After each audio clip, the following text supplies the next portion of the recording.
Marie, une étudiante de 22 ans, marche mardi dernier sur un boulevard parisien quand elle croise un inconnu. À mon passage, il s'est permis de faire des bruits dégradants, des sifflements, des coups de langue. J'ai lâché un ta gueule. Dans un premier temps, il lui lance un cendrier de loin, puis revient sur ses pas pour confronter l'étudiante et la frapper. Robert Mugabe n'est ce lundi qu'un simple électeur. Pour la première fois depuis l'histoire récente du Zimbabwe, les élections générales se sont déroulées sans l'ex-homme fort du pays. Certains osent un pari, d'autres journaux reviennent sur les incidents qui ont émaillé la journée de vote. Si la capitale a voté dans le calme, dans le nord et le centre, nombre d'irrégularités ont été signalées.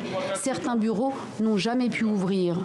Le président actuel, lui, veut remodeler cet accord constitutionnel pour s'autoriser un deuxième mandat l'année prochaine.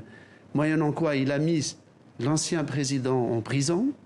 Jusqu'aux années 60-70, la crainte des Québécois était de voir le français disparaître par la puissance assimilatrice de l'anglais, qui est la langue dominante du continent nord-américain. Et donc il y a eu toute une politique linguistique pour notamment contraindre les enfants d'immigrants à passer par l'école française et à embrasser le français. Paradoxalement, ça a marché. Aujourd'hui, les enfants des immigrants québécois parlent tous français.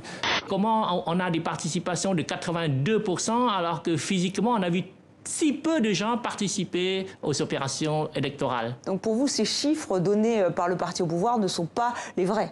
Ce ne sont pas des vrais, comme toutes les statistiques des pays totalitaires. Les résultats des élections, quand un parti remporte 100% des sièges, ce n'est pas crédible. D'ailleurs, c'est ce que l'Union européenne vient de le dire récemment. On est dans un monde super virtuel où les réseaux sociaux ont pris le pas sur tout. Et le rock, il a besoin de réalité pour exister. Et cette réalité, on la chope en faisant des disques, en faisant des concerts. J'entends